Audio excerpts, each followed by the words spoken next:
Hello friends, I am Pooja Verma and welcome to teaching competition. Discuss करेंगे CTET previous year question paper series. So let's start. देखिए, first question है हमारा, एक समावेशी कक्षा में किसी शिक्षिका की सबसे महत्वपूर्ण भूमिका है। आप शिक्षिका हैं, एक समावेशी कक्षा में आपकी क्या भूमिका है? ठीक है। ए है यह सुनिश्चित करना कि शिक्षिका कक्षा को मानक निर्देश दे रही है। बी, बच्चे के माता पिता के व्यवसाय को जानना ताकि शिक्षिका प्रत्येक बच्चे के भावी व्यवसाय को जान सके। क्या ये जरूरी है कि अगर कोई बच्चे के जो पेरेंट्स है, माता पिता हैं, वो डॉक्टर हो, तो क्या ये जरूरी है कि बच्चा भी डॉक्टर बनेगा? ऐसा कोई जरूरी नहीं है। सी है सुनिश्चित करना कि प्रत्येक बच्चे को अपनी संभावना को प्राप्त करने का अवसर मिले। भाई, जितनी संभावना है, जिस लेवल में वो बच्चा है, संभावित लेवल तक उसको पहुंचाया जा सके। ठीक है, संभावना को प्राप्त करने का अवसर मिले।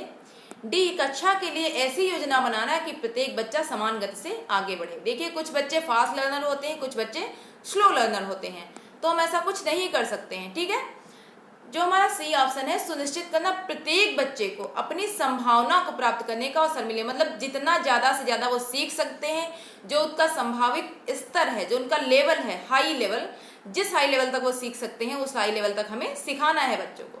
ठीक है, तो हमारा ऑप्शन यहाँ पे सी करेक्ट हो जाता है। ओके, यह सुनिश्चित करेंगे कि प्रत्येक बच्चे अपनी संभावना को प्राप्त करने का अवसर मिले। ठीक, नेक्स्ट क्वेश्चन पे चलते हैं।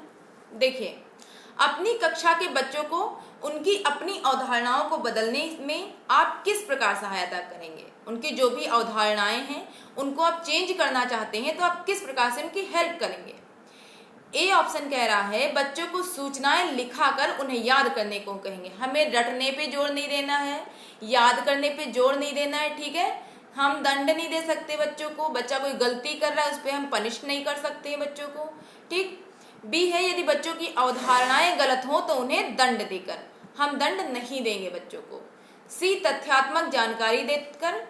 एंड डी कह रहा है अवधारणाओं के बारे में, जो भी कॉन्सेप्ट्स बच्चे के दिमाग में बन रहे हैं, उनके बारे में बच्चों को अपनी समझ को व्यक्त करने का अवसर देकर। भाई, जो भी कॉन्सेप्ट उसके दिमाग में बने, उसको वो समझने की कोशिश करे। आप उसे अवसर देंगे कि बच्चा समझने की कोशिश करे। तो डी ऑप्शन हमारा करेक्ट हो जाता है। ठीक है, नेक्स्ट क्वेश्चन है, जब बच्चे एक विशेष संख्या में पुस्तकें पढ़ते हैं, 10 पुस्तकें या 15 पुस्तकें या 20 पुस्तकें, मतलब एक विशेष संख्या में कुछ संख्या निर्धारित कर दी गई कि आप इतने बुक्स पढ़िए, तो उन्हें एक प्रमाण पत्र दिया जाता है। ठीक, यह रणनीति शायद अधिक समय तक काम ना करे, क्योंकि बिल्कुल काम नहीं करेगी। ए कह रहा है यह संभवतः बच्चों को केवल प्रमाण पत्र प्राप्त करने के लिए पुस्तकों को पढ़ने की तरफ ले जा सकता है। देखिए, बच्चा सोचेगा कि हमें प्रमाण पत्र मिलेगा, इससे वो क्या करेगा? पुस्तकों को केवल पढ़ेगा, उसे समझेगा नहीं, उसे जानने की कोशिश नहीं करेगा, कोई भी ज्ञान अर्जित करने की कोशिश वो नहीं करेगा। सिर्फ वो किस लालच में पढ़ेगा कि उसको प्रमाण पत्र मिलेगा। ठीक है, ए ऑप्शन ये कह रहा है और आई थिंक ये बिल्कुल सही होगा। नेक्स्ट ऑप्शन भी हम देख लेते हैं। बी है पुस्तकालय में बहुत अधिक पुस्तकों को खरीदने की आवश्यकता हो गई। भाई, ये तो नहीं होगा। अगर ऐसा होता तो वो फिर प्रमाण पत्र देते ही क्यों? सी है यदि अधिक संख्या में बच्चे पढ़ना शुरू कर देंगे तो बड़ी मात्रा में प्रमाण पत्र देने होंगे। एंड डी, पुस्तकों को पढ़ना बच्चों को उनके गृह कार्य को पूरा करने में बाधा डालेगा। ऐसा भी नहीं है कोई बच्चा कोई पुस्तक पढ़ रहा है तो उसके होमवर्क में बाधा डालेगा, ये भी नहीं है। देखिए, यहाँ पे ऑप्शन हमारा ए करेक्ट बन रहा है, क्योंकि क्वेश्चन कह रहा है कि विशेष संख्या में पुस्तकें जब बच्चे पढ़ रहे हैं तो उनको क्या मिला है? प्रमाण पत्र। ठीक, और ऑप्शन में कह रहा है यह संभवतः बच्चों को केवल प्रमाण पत्र प्राप्त करने के लिए पुस्तकों को पढ़ने की तरफ ले जा सकता है। उन्हें क्या लालच होगा कि केवल उन्हें प्रमाण पत्र मिल रहा है, इसलिए वो पुस्तक को पढ़ेंगे। ठीक है, तो हमारा ऑप्शन ए यहाँ पे करेक्ट हो जाता है। नेक्स्ट क्वेश्चन है, किसी कक्षा में शिक्षक की भूमिका है। देखिए, ए ऑप्शन है समय सारणी का कठोरता से पालन करना और पाठ्यक्रम से बंधे रहना। आप कठोरता से पालन कर रहे हैं, ये आपकी भूमिका है।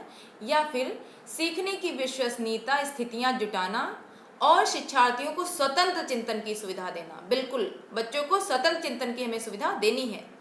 सी है अपने ज्ञान से शिक्षार्थियों को परिपूर्ण करना। जो आपको नॉलेज है वो पूरा बच्चों को दे देना और उन्हें परीक्षा के लिए तैयार करना। हमें परीक्षा पे भी जोर नहीं देना है। ठीक है, डी है सीधे तरीके से ज्ञान पहुंचाना और शिक्षार्थियों को सही उत्तरों के लिए तैयार करना। देखिए, आप अगर शिक्षक हैं तो आपकी भूमिका क्या बनेगी?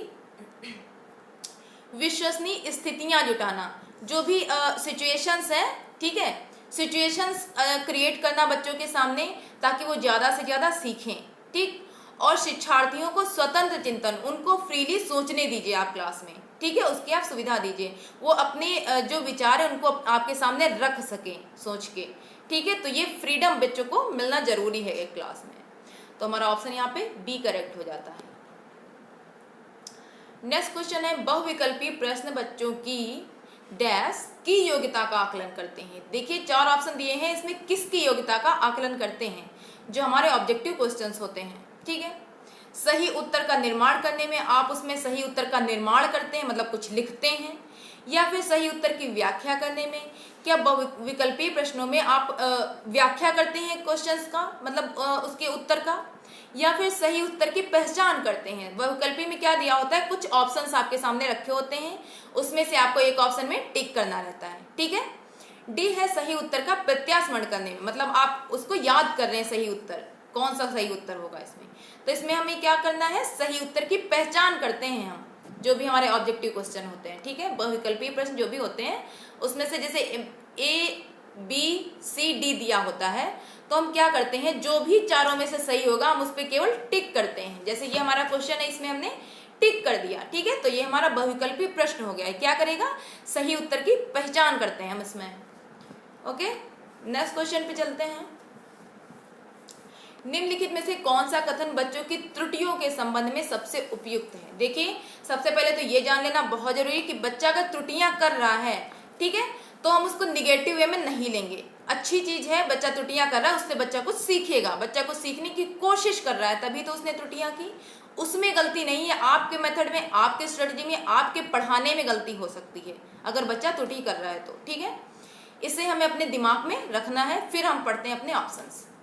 ए है, गलतियों से बचने के लिए बच्चों को शिक्षक का अनुकरण करना चाहिए। भाई, बच्चा कोई गलती ही ना करे, तो जैसे जैसे शिक्षक कर रहा है बच्चा वैसे ही करता रहे।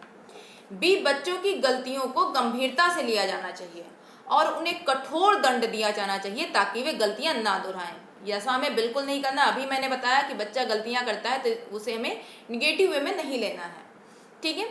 सी है, बच्चे गलतियां करते हैं क्योंकि उनमें विचार करने की क्षमता नहीं होती। ऐसा तो हम नहीं कह सकते बच्चे विचार नहीं करते हैं, बिल्कुल गलत है। एंड डी है, बच्चों की गलतियां एक खिड़की के समान है, ठीक है, यह जानने के लिए कि वे किस प्रकार सोचते हैं। देखिए, बच्चा गलती कर रहा है तो आपके सामने प्लस पॉइंट तो ये होगा ना कि बच्चा किस टाइप की गलती कर रहा है, इसको हम कैसे और किस तरह से सही कर सकते हैं। बच्चा गलती करेगा तभी तो आप उसको इम्प्रूव कराएंगे। तो हमारा ऑप्शन यहाँ पे डी करेक्ट हो जाता है, ठीक है। एक खिड़की के समान होती हैं गलतियां, और यह जानने के लिए कि वे किस प्रकार सोचते हैं, बच्चे की थिंकिंग कैसी है, हमें गलतियों से पता चलता है, ठीक है। डी ऑप्शन इसमें करेक्ट हो जाता है। नेक्स्ट क्वेश्चन है, थोड़ा सा बड़ा क्वेश्चन है, घबराने की कोई जरूरत नहीं है। देखिए, इसके पहले अच्छे से पढ़ते हैं। पाठचर्या ऐसी हो जो पाठ्य पुस्तक के ज्ञान को पुनः प्रस्तुत करने के स्थान पर बच्चों को अपनी आवाजें पाने, कार्य करने के लिए अपनी जिज्ञासा का पोषण करने, प्रश्न पूछने, जांच पड़ताल करने तथा अपने अनुभवों को बांटने तथा विद्यालय के ज्ञान के साथ जोड़ने में सक्षम बनाए, ऐसी पाठचर्या होनी चाहिए, ठीक है। नेक्स्ट है राष्ट्रीय पाठचर्या की रूपरेखा 2005 पृष्ठ 13। इस पृष्ठभूमि में एक शिक्षक की प्राथमिक भूमिका क्या होनी चाहिए? शिक्षक की जो मतलब प्राथमिक भूमिका है वो क्या होनी चाहिए, इसमें पूछ रहा है। देखिए, सबसे पहले हम क्वेश्चन में देख रहे हैं, इसमें क्या कह रहा है, बच्चे कार्य करने की जिज्ञासा, ठीक है, बच्चा जिज्ञासा मतलब रखे कार्य करने की, उसे कुछ नया जानने की, ठीक है। प्रश्न पूछे बच्चा, उसे कुछ डाउट होगा तभी तो प्रश्न पूछेगा, कुछ समझने की कोशिश करेगा तभी डाउट होगा, और जब कोई डाउट होगा तभी बच्चा क्वेश्चन करेगा, ठीक है। जांच पड़ताल करने और अपने अनुभवों को बांटने, बच्चे को अपने एक्सपीरियंस बांटने देना चाहिए, ठीक है, जो भी वो अपने रियल लाइफ में जो भी उसके अनुभव होते हैं उसे बांटने का पूरा मौका मिलना चाहिए क्लास में, ठीक है। तो ये चीज है, इसमें पूछा गया है कि प्राथमिक भूमिका क्या होनी चाहिए एक शिक्षक की। ए है, बच्चों को उनकी अपनी समझ, मतलब बच्चा जो भी अपनी समझ बना रहा है, ठीक है, और अपने ज्ञान को, जो भी उसका नॉलेज है, जो भी उसने सीखा, उसको साझा करने के पर्याप्त अवसर देना। बिल्कुल आप बच्चे को पूरा अवसर दीजिए भाई, जो भी वो समझ रहा है, जो भी वो ज्ञान प्राप्त कर रहा है अपनी बाहरी दुनिया से या अपनी बुक्स से, तो उसको पूरा अवसर मिलना चाहिए कि वो साझा कर सके अपने ज्ञान को, ठीक है। बी है बच्चों के अनुभव को निरस्त कर, मतलब उसको निरस्त कर देना चाहिए, उन्हें हटा देना चाहिए, उन पर ध्यान नहीं देना चाहिए, पाठ्य पुस्तकों पर ध्यान केंद्रित करना चाहिए। ये तो बिल्कुल गलत है। पहले हमें क्या देना है, बच्चों पे ध्यान देना है, बच्चा क्या कहना चाह रहा है, ठीक है। सी है पाठ्य पुस्तक के अध्यायों को क्रमवार पूरा करना। एंड डी यह सुनिश्चित करना कि शिक्षिका अच्छे प्रश्न पूछे और शिक्षार्थी अपनी उत्तर पुस्तिका में उत्तर लिखे। देखिए इसमें क्वेश्चन में बात की गई है कार्य करने की जिज्ञासा का पोषण, प्रश्न पूछना, जांच पड़ताल करना, अनुभव बांटना। तो ये सब किसको दर्शा रहा है? ऑप्शन ए, बच्चा अपनी समझ और ज्ञान को साझा करने के पर्याप्त अवसर देना, ठीक है। एक शिक्षक की प्राथमिक भूमिका ये होनी चाहिए। तो हमारा ऑप्शन यहाँ पे ए करेक्ट हो जाता है। ओके, नेक्स्ट क्वेश्चन पे चलते हैं। बच्चों को अपने अध्ययन के प्रयास करने हेतु प्रोत्साहित करने के लिए शिक्षकों को की आवश्यकता होती है। किसकी आवश्यकता होती है? ए, बच्चों को नियंत्रण करने की, मतलब नियंत्रण करने का मतलब हुआ कि जो टीचर सेंटर्ड क्लास होती है, मतलब पूरी तरह से टीचर नियंत्रण रखेगा क्लास पे, ठीक है। ऐसा नहीं होता है, अब तो पूरा चाइल्ड सेंटर्ड क्लासेस होती हैं। बी है अन्य बच्चों के साथ तुलना करने, हमें बच्चों के साथ तुलना नहीं करना है, बच्चों को डांटना नहीं है, मारना नहीं है, ठीक है, रटने पे ध्यान नहीं देना, ये सब हमें नहीं करना है। सी है बच्चे को प्रेरित करने की आवश्यकता होती है, बिल्कुल। और डी भी देखते हैं, बच्चे को डांटने की, हम बच्चे को डांट नहीं सकते हैं, ठीक है। नियंत्रण करना, मतलब यहाँ पे अब बात आ गई है टीचर सेंटर्ड क्लास की, वो गलत हो गया। तुलना नहीं करनी है हमें बच्चे की, ठीक है, कि ये बच्चा वीक है, ये इस बच्चे के मार्क्स उससे ज़्यादा हैं, या ऐसा कुछ हमें नहीं करना है। डांटना भी नहीं है, इट मीन्स क्या करना है, बच्चे को प्रेरित करना है, ठीक है। तो हमारा ऑप्शन सी करेक्ट हो जाता है। शिक्षक क्या करेगा, बच्चे को प्रेरित करेगा। चलिए देखते हैं ये क्वेश्चन, भावनाओं, अधिगम और अभिप्रेरणा। देखिए भावनाओं हमारी फीलिंग्स, हमारी लर्निंग, और जो मोटिवेशन होता है उसके संदर्भ में निम्नलिखित में से किस कथन से आप सहमत हैं? चार ऑप्शन दिए हैं। ये जो फीलिंग है, हमारी लर्निंग है, हमारा जो मोटिवेशन है, इसके संदर्भ में बात की गई है। ऑप्शन ए कह रहा है सीखने के लिए भावनाओं को अलग रख देना चाहिए। हमारी जो फीलिंग्स हैं, हम कुछ फील ही नहीं करेंगे तो हम सीख क्या पाएंगे? फिर हमें कोई भी चीज़ सीखनी है, जब तक मुझे इनर, मतलब अंदर से फील नहीं करना है कि हमें ये चीज़ सीखना है या ऐसा कुछ, तो हम उसे नहीं सीख सकते हैं, ठीक है।